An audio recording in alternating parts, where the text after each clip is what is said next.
which type of intimacy did we really get a whole heap of? Experiential.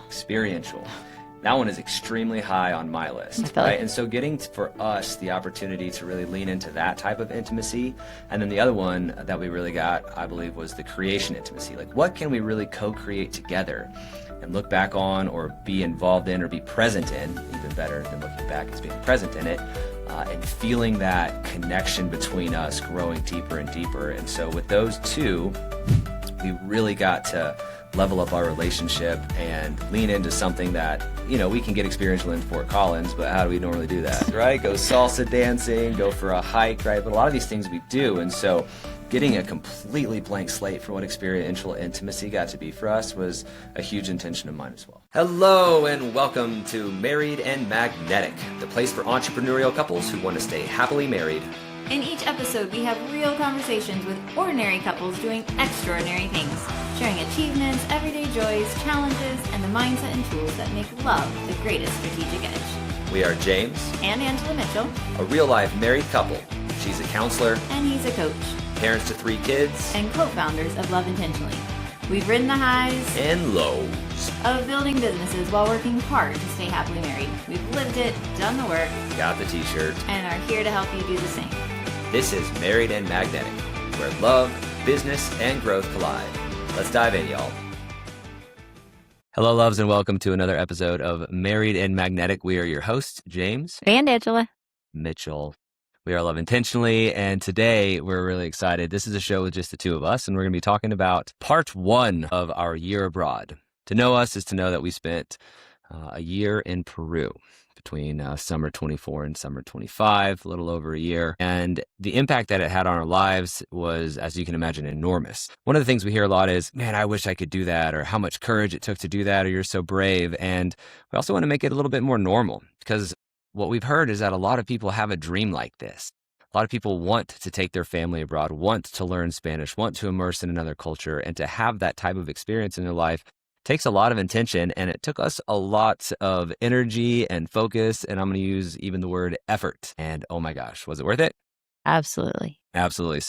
Part 1 is our lead up. We're going to talk about the why, the how, and all the things that got us to the point where we were able to do that for ourselves, for our family, and for our life. Yeah, the intention of this is to do it in a couple parts. So this will be the lead up, and then when we're there, it'll be part 2, and then part 3, what we've learned since coming back, if it all goes to plan. I mean, who knows? We could go on down some rabbit holes. We're in charge, so we get to do whatever we want to do.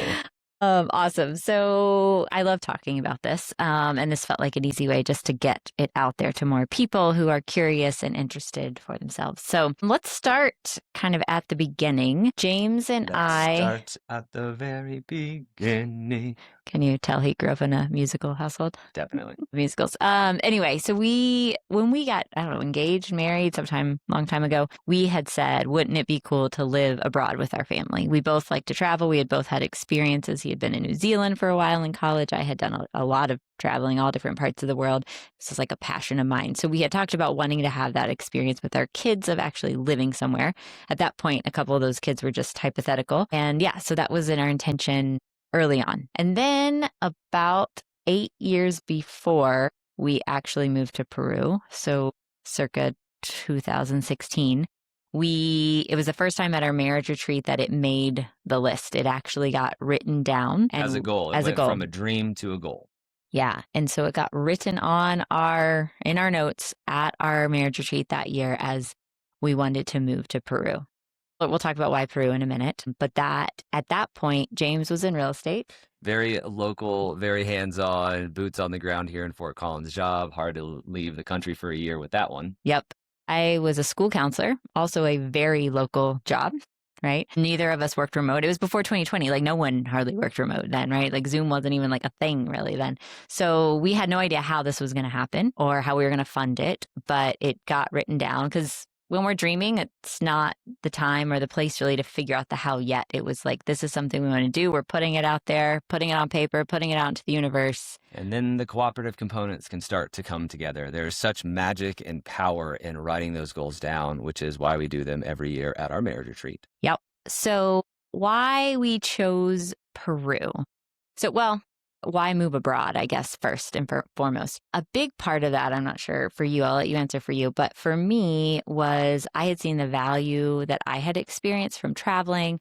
I did 1 semester in college abroad, but I saw the value in going and experiencing different cultures, realizing that not only did I get to learn about those cultures, which was really interesting and fascinating, but I also learned a lot about US culture. I learned a lot about myself by getting out of it, right?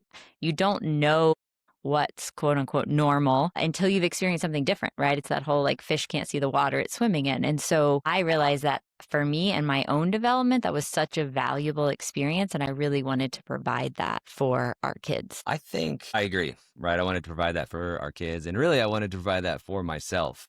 What a cool experience to look back on at any point afterwards, but especially the old deathbed thing, right? Like, wow, we did that. What a life. And I'm going to say, what a fulfilled life. And for me, I look at fulfillment as the relationships that I have, the connections I make, the experiences that I get, and the lessons that I learn and can grow from. I've heard we're the same people every day we wake up except for 3 things: the places we go, the books we read, and the people that we meet. And traveling abroad for a year definitely checks 2 of those boxes. We're going a lot of places, meeting a lot of people, and also it creates a lot of time for reading. So that's how we get to grow and change as humans. And the more that I recognize myself doing that, the more fulfilled life gets to feel. I also, for me, a big part of it was realizing, and we kind of joked when the kids were little, that they had like a really great, pretty easy life here in Fort Collins, Colorado. And there wasn't a lot of adversity for them. And as a result, like realizing that kids need some adversity to build resilience. They need to be challenged. They need to be out of their comfort zone. So we joked, like, how do we manufacture adversity in our children's lives? And realizing that travel, and especially living abroad, created a chance for them to be out of their comfort zone and to really grow and build that resiliency, build that self-confidence also that comes from that by doing something hard and actually doing it, getting through it, and not just getting through it, but improve. They end up thriving, right? And seeing for themselves that they had the capability to do something that was hard and come out the other end better, stronger, happier, more resilient, I think really increase their confidence overall, so that now when hard things come up, there is this, oh, I can do this, right? I can do hard things. Yeah, and they also got to see us experiencing the challenges and being in moments where we just have no idea. Like, we're just kind of in it, kids, and we don't have the answer. And so that was one of the intentions at the core, was how can we grow as a family, teach them, really empower them to feel confident that they can truly create their own life. Yeah, and see that the world is big. The world is very big. So I would say, why Peru? Why Peru? A few things. So it started for us with just kind of like, you got this whole big world, right? So what is important to us about this experience and where we're going? One of the pieces was, if our whole family is going to learn another language and our kids are really going to become fluent in another language, Spanish feels like the best one, the most helpful, right? For kids that live in the US. So that was a Spanish speaking country. My brother and sister-in-law love them, live in Spain. But we also decided criteria number 2 was that while Spain would have been a different culture and experience for sure, it was still in a lot of ways Western society. And I wanted our kids to get a chance to see how really the rest of the world lives. Right. So it became important to me to go to a country that was not as developed as the US, to have an experience so that they recognized their privilege. They recognized and appreciated, hopefully, all the things that they have had and taken for granted living here in the US. So we then narrowed down to Central or South America. Central America, we've traveled a lot, and neither one of us felt particularly called to any of those spaces, again, because they're very westernized, or potentially just didn't feel safe for me to take my family to. And we had the ability to go to Peru. The closest thing Angela has to a sister is Peruvian. Sup, Carla? She's from the jungle. And we got to go down there and visit her family, travel around. And when we saw the way that the people lived and saw how happy they were, how friendly they were, how excited they were to have people like us coming to visit and habitate in their country, it was just a no-brainer. Do you remember the moment you? Yeah, so I remember we were walking in Cusco, which we ended up living not far outside of Cusco. We were walking and it had like cobblestone streets, so cute. And the kids were running up in front of us. Well, the ones that could, Jossie was still strapped to me. She was young. But we're up there visiting with Carla and her family, and the kids are kind of running up in front of us, and we're holding hands walking down the street. And I remember looking at you and saying, I could live here. And you said, Yeah, me me too. too. Yeah. Yeah. This is So, it. yeah. So for us, Peru, with our connection with my soul sister, Carla, there was a familiarity with Peru just through her, and she loves to cook. She's a fabulous cook. I hope she listens to this and gets to hear me talk about what a great cook she is. So is her mom. And anyway, she would cook for our kids from the time they were little. So they grew up eating Peruvian food. We had a connection through her. Plus, we had her family there, which is like our extended family. So her mom and sister live in Lima. And so wherever we lived in Peru, we were going to we'd be a short plane ride from Lima and have a sense of family there, as well as, her and her family to help us navigate things when, we needed it. So that added a layer of familiarity. But even aside from that, like James was saying, the people, the culture, such a deep, deep history and pride in their culture, which is really great, I think, for our kids to see and experience we don't really and learn. experience that in the United States of America. I mean, if you go to Washington, D.C. or up to Philadelphia, you can see some of I'm going to say the ancient parts of the United States of America, at least after we arrived. And to go into a place that had this deep culture and just a love for it felt special. Yeah, and it's different being in a country, I think, where there was that deep history and then they were, colonized by Spain and eventually kicked the Spaniards out. And there was so much pride in that. And even through colonization, they maintained their culture and their language, which took a lot of strength and fortitude. And to see them have done that and come out with a lot of their culture and language and history intact is really beautiful, right? Yeah. So there was the culture, there was the history, the delicious food. Oh, best food in the world. People, it's if you don't know anything about Peruvian food, it is, a lot of people say, some of the best food in the world, especially best food in South America. So we had that going for us. Our kids liked it. It's not spicy. And I will also say the cost of living didn't suck. Yeah. Cost of living, super affordable, especially if you're still making US dollars. Yeah. Very, very affordable. And then we find ourselves in the Sacred Valley, which is just breathtakingly gorgeous. There are a lot of pretty parts of Peru, and this was just breathtakingly gorgeous. We have mountains here in Colorado that feel big. We've got 14,000 foot peaks. We were standing at, or staring at 17,000, 18,000 foot peaks often in these mountains, the Andes. Just, you feel the enormity and the power of them. Yeah, so it started with our intentions. It started with finding a place we resonated with, and we created a funnel system, right? We put everything we wanted inside this funnel, and then we eliminated things when they didn't work. Everything was an option, and we just continued to whittle away until we just, I'm going to say, discovered or found or really landed on the right one. So if this is something that you're dreaming of, just put everything on the table, because also she had different ideas, I had different ideas. And so it allowed us both to be seen and heard in what we were wanting to do and continue to search for or to funnel through all of those options until we really landed on the one that resonated with both of us. And then I would say our intentions for going, what we were hoping to get out of it was, one, Spanish for our kids in particular, to learn Spanish, and check, they did. Hope I'm not spoiling a future episode here, but they did. And then also to really slow down. Again, that was part of the getting out of Western culture and hustle. And I know a lot of the hustle culture is even unique to the US and not experienced as much in Europe as here. But really getting away from that, from this hamster wheel, constantly going, doing, busy, productive, quote unquote, all the time, and getting out of that and giving a chance for all of us to unwind. We ran at somewhere between busy and overwhelmed before we left. And so getting a chance to really settle and be present and have a lot of time, like quality time as a family. Quantity and quality time was really important. Especially at the age when we made it down there, our oldest had left for college, and we were waiting for that. That was why we chose the year we did, is because he's my bonus son, Angela's first, and his dad, rightfully so, was not excited or really on board with us taking him away for an entire year. And he was getting into high school too, and that's just harder to leave. Mad respect, right?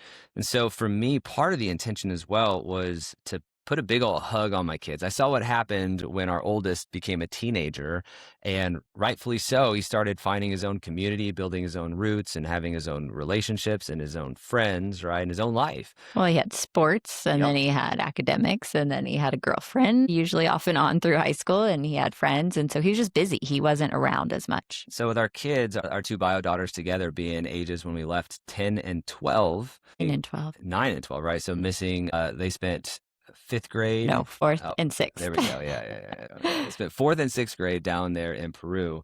And I wanted to give them a big old hug, right? I think a lot of parenting can end when they get into teenagers, or maybe not end for sure, right? But it shifts, right? We've instilled the values, we've instilled their heart in a way. And at that age, all of a sudden we become more bumpers and more guides necessarily, at least how I view it, and not necessarily parenting. We're not telling them what to do as much. We're letting them experience, fail, and then recommit to the experience again and keep going. So I wanted to take that opportunity with my young kids and say, let's put a big old hug around this and let's create something that is truly going to have a lifelong impact while we're still parenting you in this particular way before it shifts into something else. And I think too, the ages, like doing it before they got too far into middle or high school, where friends, just developmentally, friends become more and more important. At this age, they still primarily hung out with us and liked hanging out with us. Yeah, we're still cool. We know some things. Yeah. You know? So it was a good time to capture it before the teen years hit. And for us, of the 7 types of intimacy that you can take on our intimacy quiz online, which type of intimacy did we really get a whole heap of? Experiential. That one is extremely high on my list. I felt like that was a pop quiz I passed. Pop quiz, yeah. Right. And so getting for us the opportunity to really lean into that type of intimacy.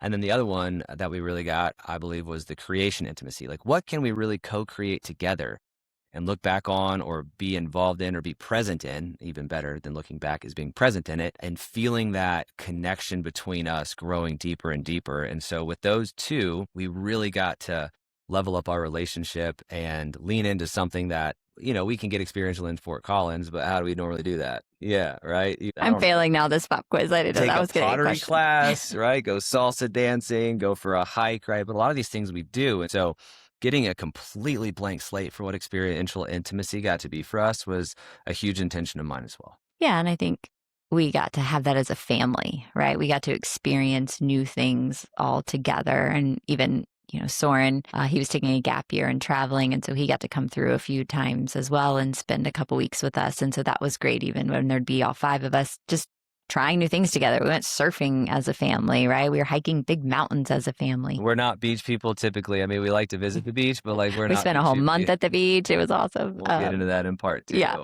But yeah, I think having those experiences as a family to really bring us closer was also one of the intentions. So hopefully you can see some of yourself in this story, see some of your desires in this story, right? And then also what we wanted to get to next was the how.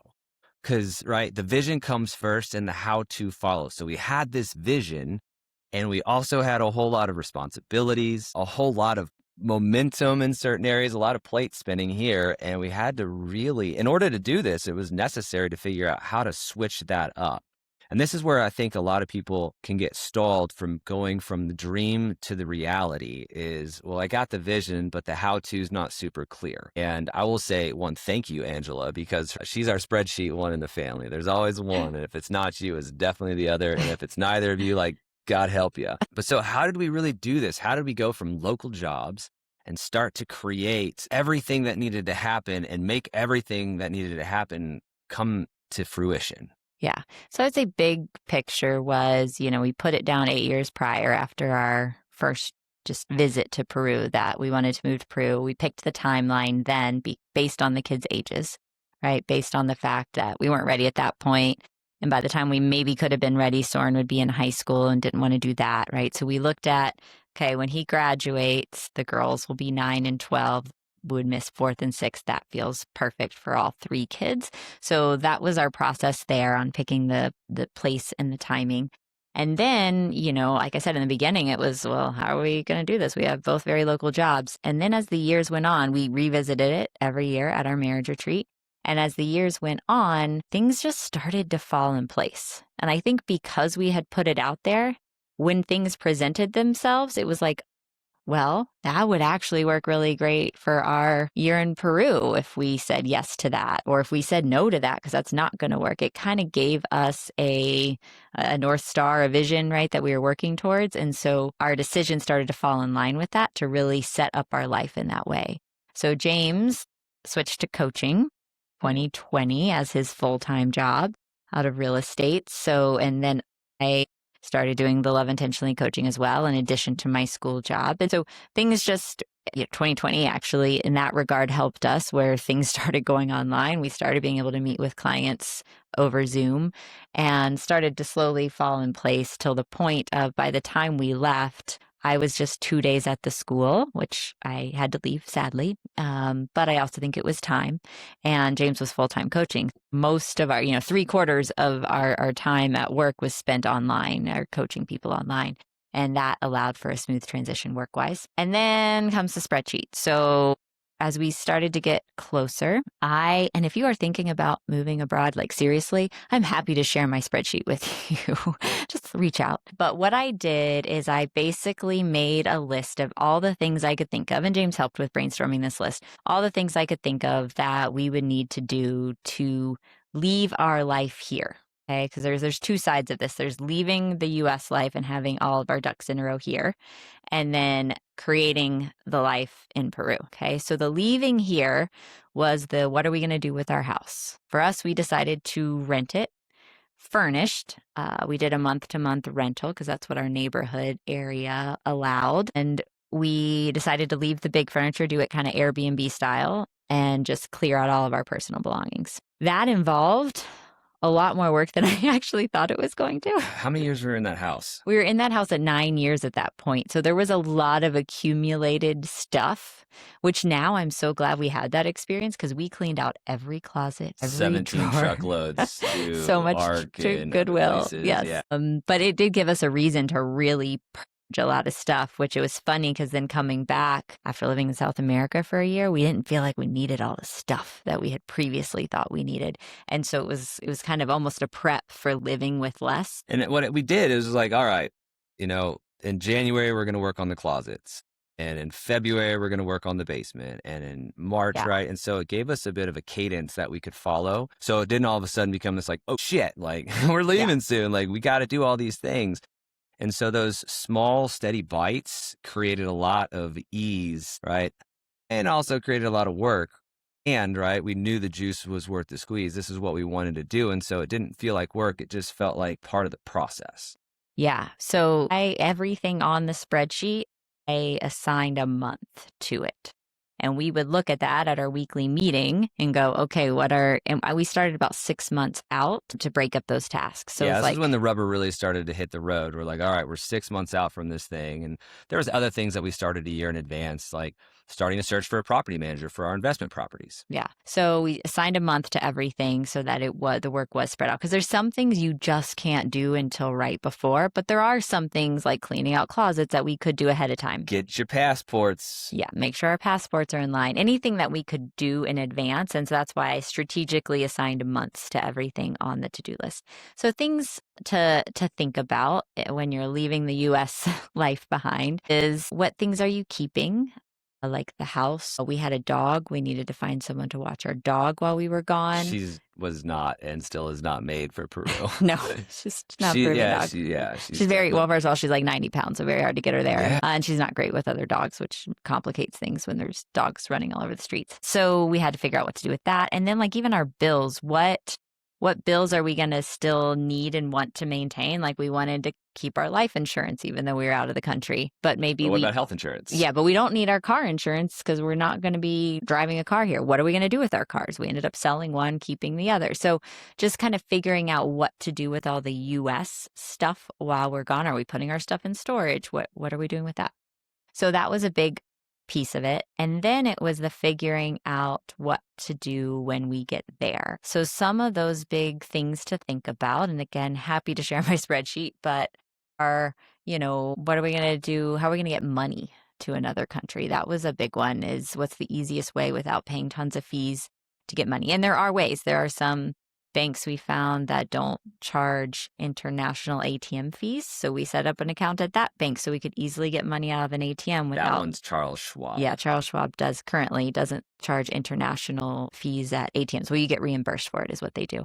And that was huge because we had to pull cash out all the time living there because a lot of things where we were living were paid for by cash. Does your credit card charge international fees? We had one that did and one that didn't. And so we used the one that didn't anytime we were using a credit card, things like that. So figuring out the money piece and then figuring out where are we going to live? How are we going to get around transportation wise?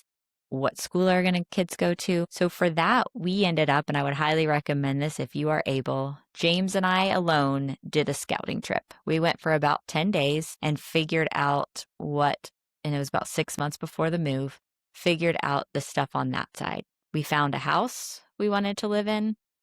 We found a great school that we wanted the girls to go to. That was the primary focus when we got in there, was what school do we want them to be in? And then once we located the school, then we could build our life around that. So that was one of our big rocks, right? So then what are the big rocks about where you want to land and the experience that you want to have while you're living there? Yeah. So school was huge, housing, and then transportation. We decided to buy a vehicle for the year that we were living there. Yeah. That was a treat. Navigating a car purchase in another country was exponentially challenging than I expected. Yeah. We got a lawyer. That was really helpful to have a lawyer. Our lawyer specialized in helping expats, immigrants, and it's fun. We were an immigrant in another country. Yeah, it's come up recently. Just, if you watch the news, there's some stuff about immigrants here in the US, and to really talk to our kids about and granted, a little different. We still had money and white skin, so we had some privilege from that even in Peru, but there was this experience of you've been an immigrant, you know how hard it is to go to a school and not speak the language, right? Or to not fully understand what's going on or the system, and how we were treated there, which was very well, versus how sometimes immigrants are treated in other places. Anyway, back to, so the figuring out, we did our scouting trip. One of the biggest help, so we got the lawyer, which was very, very helpful. We weren't initially using him to help us buy the car. I don't know why. I don't know that we thought we could. We were he's helping us with immigration stuff. And when we got into these legal things and we finally reached out to him because we hit a roadblock, he was like, you should have called me a lot sooner. I can help with this. And he had the document we needed to us in 20 minutes, and they told us it was going to take 5 days. Having a lawyer to help with immigration specific stuff is extremely helpful. We ended up having to call him emergency one time because we got pulled over by the police and they said we didn't have the right mandatory insurance on our car and they were going to confiscate our vehicle. Right? They didn't. Mostly thanks to Carla, who was visiting and helped us navigate that situation. We can't say that. Maybe there was some money exchanged to get us off the hook. But anyway, we had a lawyer in our back pocket, which was so helpful. I would highly recommend that. And then the other thing on our scouting trip that we found was we went to a coffee shop. Coffee shops are a great place to go when you are moving abroad. They also tend to be where the expats congregate. And so that is very helpful. So find the expat coffee shop. But we stopped at one and we're just talking to, it happened to be the owner working at the counter that day, and talking to him saying, oh yeah, we're moving here in 6 months, blah, blah, blah. And he looks over and he goes, oh, well, this woman just moved here 3 weeks ago with her family from the UK. So he introduces me to her. We start talking. We had another connection through a friend of a friend. I ended up having 2 people, one will suffice, but 2 people who had gone through the process of moving to Peru that I could text and ask questions. And that was huge. As I was running into, little roadblocks here and there, oh, I hadn't thought about what are we going to do with our cell phones? Are our cell phones going to work there? No, our plan, it only work for 60 days abroad. We can't do it for the whole year. What cell phone company do I switch to? How do I do that? I had people who had been through it themselves that I could reach out to. So I would say if there is a way, sometimes you can find this too there are a lot of social media, Facebook groups where it's expats living in blah, blah, blah country. Also, the second connection we had was we had been invited to a medicine night and met somebody there who said, we're just talking what's going on with, whenever we started talking about this year abroad, it started to attract all the right people in. So there's the universe or God, pick your language, really conspiring to help bring us the cooperating components that allowed us to get where we wanted to go. She said, I've got two of my best friends that live in this little town called Waran. And Which we couldn't find on the map initially. No. I'm like, Googling it. I'm like, this not even a town. But it turns out it really was. It was where we lived for the first 6 months. Absolutely. And so we got to go and spend time and have coffee and break some bread with some new friends and have some sort of instant community in that space. And so again, whenever we set this intention out there, all of these magical components started to present themselves that made it easier and easier and easier. Yeah. So I would say that was huge. People having a person that we could reach out to with a question was very, very helpful. What else? Healthcare is important to figure out. We were able to get an international plan. So healthcare is inexpensive.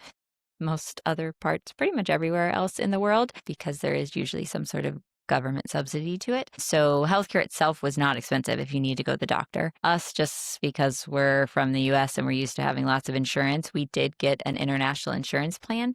But because it did not include the US, it excluded the US, it was very inexpensive. So we were able even to get the helicopter rider on it, where they would helicopter us from wherever we were to the big city, to Lima or wherever we were closest to, if we needed that kind of care. So that was just a little added extra, assurance in our back pocket, insurance and assurance in our back pocket. And so that was a good thing. I felt safe. We thankfully needed no helicopters. We never used that insurance. No helicopters were necessary in the making of this experiential adventure. We did have to go to the doctor for strep throat one time. I don't know if there was anything else, but the little things. It's $30. Yeah. But it was just nice for us just having that peace of mind. Yeah, I think that other than the really nitty gritty on the spreadsheet was the big logistical parts of it. But yeah, high level recommendations there were, if you're going to move abroad, have a lawyer, get on some Facebook groups where you can ask questions. And if you can go on a scouting trip, I would do that and try to seek someone out who doesn't mind asking questions. And then when we were living there, I did that in return. There was another family we met at another cafe that were there on their scouting trip and planning to move in a few months from the US. And I instantly was like, here, take my phone number, reach out if you have any questions. Someone did this for me and it was really helpful. So now I can pay it forward and do it for you. We ended up becoming friends with them. I think the other thing to note, and I will probably say this on all three parts or however many we end up doing for this podcast, I had one of my brothers in the men's coaching space. At one point, this is when we were down there already, but I was having some struggles and we were having some struggles. And he said, you thought you were going to move your family to another continent, another country, and it was going to be easy? And I was like, yeah, I really did, right? A lot of emotions are going to come up with this, right? So between us, right, emotions that I've got, okay, can I keep this family safe, right? So some insecurity emotions coming up. What kind of emotions came up for you? I think for me, a lot of it was around the kids. I felt personally really excited for the adventure, but I also spoke a decent amount of Spanish and had traveled a lot. So a lot of it for me was around the kids. How can I help manage this experience in a way that allows it to push them outside their comfort zone, but to also be okay, And they had a lot of emotions around leaving their friends and family behind. We had not even 8-month-old niece we were leaving back in the US who they adored. We all did. So that was, trying to sit with them through their hard and hold it and really hope that they were going to come out the other side and end up liking the experience, And we were lucky, and again, not to spoil, but they ended up loving it. But, there were part of me that's they might really hate it this entire year. As adults, I think they will appreciate that we gave them this experience. But I don't know when that time is going to come when they actually look back on this and appreciate it. And if it will be in the year we're living here or as they get older. So that was a lot to hold, I feel like. Yeah, to be real, tons of tension. And all of a sudden in January, the year before we're going through closets and not necessarily wanting to do that, or all the different steps could bring up and did bring up lots of tension in myself. And then when it's coming up in Angela or my kids, really learning how to manage the emotions that were coming up inside of me so I could be there and hold it for them without having it trigger all of mine and really becoming the bigger bear in the room. There was also a lot of tension between our friends and family. Our family has really migrated closer and closer to us. I grew up in Texas. Angela grew up in North Carolina. And a lot of our family has moved out to Fort Collins. And so they had an 8-year lead up. Okay, you're moving to Peru. But like that last year, all of a sudden, like now they're reaching out and wanting to spend more time. And it's like, we're busy. We have our own lives. We have these other things to do. But just like feeling that pull from them, like, I'm not going to see you for a year. Like, I really want to get it all in. And then still just really also being able to hold the line that we have our own space and our own containers that need to be filled as well. And so sitting there and being there for the tension of our family and friends, also leaving our best friends, right? It's not all of a sudden, imagine your best friend going like, we're leaving for a year. And when it's 1 year away, it's real. 2, 3, 4 years out, like, man, life changes, who knows, right? What we learned in 2020 is that anything and everything can change at any moment without notice. And so it didn't necessarily feel real, but once it started to feel real, that 1 year out mark was really when it got real. Noticing what was coming up for our friends and also for us, like, we're going to miss them too, although like we're super excited, and like trying to hold that, oh, we're going to miss you, right? And hearing that coming from them and not necessarily bypassing that, but being able to hold that for them, be like, we love you, we're here, except we're not going to be here. And so managing all of those emotions and tension was something that definitely came up a lot leading up to it. I think our counselor helped. Mm-hmm. Yeah. Always. Counselor always helps. Thank you, Sharon. Yeah. What does that bring up for you? I think that's going to take us to our next episode. Once we get there, the struggle was real those first few months. So I think like talking through that on our next episode will be helpful.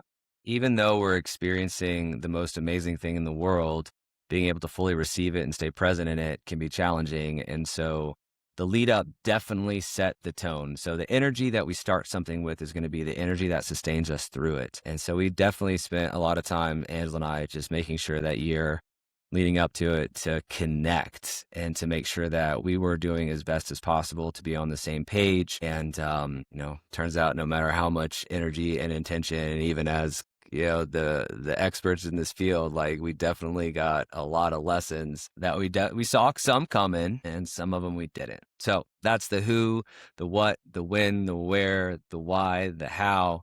Most of those. Yeah. Give or take a couple, but that's how we got to this point and really put in the energy and the effort to build the foundations necessary to jump and to have the courage and the foundations to really set sail on the right foot. All right. We'll leave it there. Next time we'll dive into what living in another country for a year was actually like.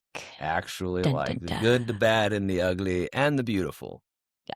All right, Love y'all. Thanks for dropping in on this. If you are considering a year abroad, could not recommend it and support you enough in that endeavor and journey. Thanks for listening to the show. If you are new to the show, thank you so much for being here. If you have listened to a few and haven't left a review yet, we would certainly love that so we can continue to get this message of love out into the world. Share it with somebody that you care about. Share it with that person that's always talked about wanting to do their year abroad. And we'll see you on the next one. Love you.